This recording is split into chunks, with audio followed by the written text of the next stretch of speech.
Assalamualaikum warahmatullahi wabarakatuh.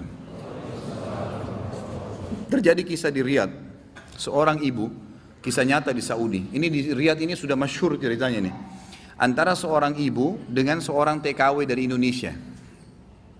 Ada satu ibu sudah divonis di Saudi, operasi kanker dia terakhir sebulan lagi. Kalau tidak berhasil, dianggap sudah mati dari sisi medis. Ini keberhasilannya kecil sekali, 10%, 90% mati orang ini. Sebulan lagi menurut ilmu medis. 3 hari setelah divonis begitu sama dokter, sebulan lagi operasi terakhir, datang pembantunya dari Indonesia.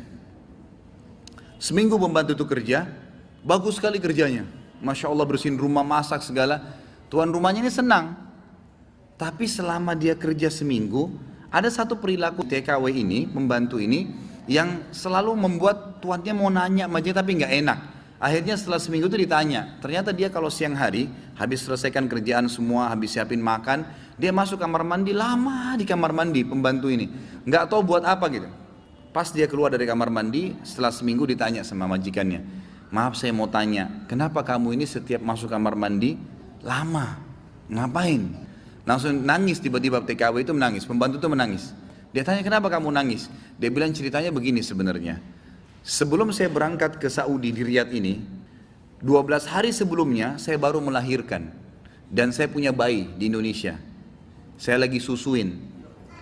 Nah saya tinggalkan karena keadaan ekonomi. Terpaksa saya tinggalkan. Visa sudah keluar, saya melahirkan, saya berangkat. Nah saya masuk kamar mandi ini, saya keluarin air susu saya. Karena kalau tidak payudara saya sakit. Coba. Kalau antum dengar keluhan seperti ini dari pegawai, dari staf, dari orang, apa yang antum lakukan? Perhatikan perilakunya muslimah ini, ya. Majikannya buat apa? Ini ternyata menjadi penyebab penyakitnya hilang. Apa yang dia buat? Dia bilang baiklah. Sambil dia nangis, dia dengar ceritanya, dia bilang baiklah. Dia masuk, gajinya itu 800 real per bulan. Tuannya ini kebetulan punya duit di rumahnya, diambil dikali 24 bulan, 2 tahun. Dikasih pembantunya, ini uang kamu ambil. Besok saya belikan kamu tiket pulang ke Indonesia. Anggap kau sudah kerja 2 tahun.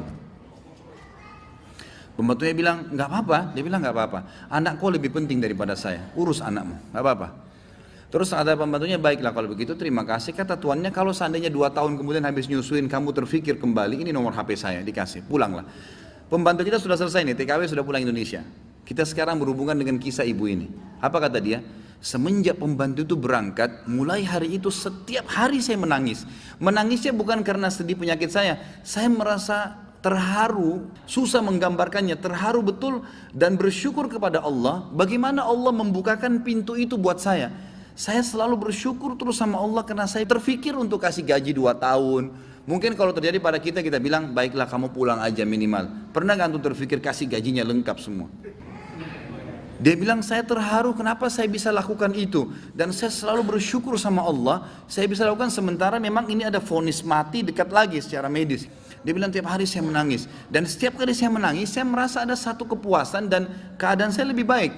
Ringkas cerita, tiba masa operasi, ditelepon rumah sakit, disiapin semuanya alat operasi. Tiba di rumah sakit, dicek sebelum operasi. Dokternya duduk setelah cek di kursi lalu bertanya, kamu berobat kemana sebulan ini? Kata ibunya, saya nggak berobat kemana-mana. Kamu tahu nggak, kanker kamu nggak ada, sedikit pun nggak ada, akarnya nggak ada, sembuh total, nggak ada, nggak mungkin terjadi secara medis. Ibu itu tersenyum lalu mengatakan, kalau betul apa yang dokter ucapkan, itu karena sedekah saya. Diceritain sama dia ceritanya, begini.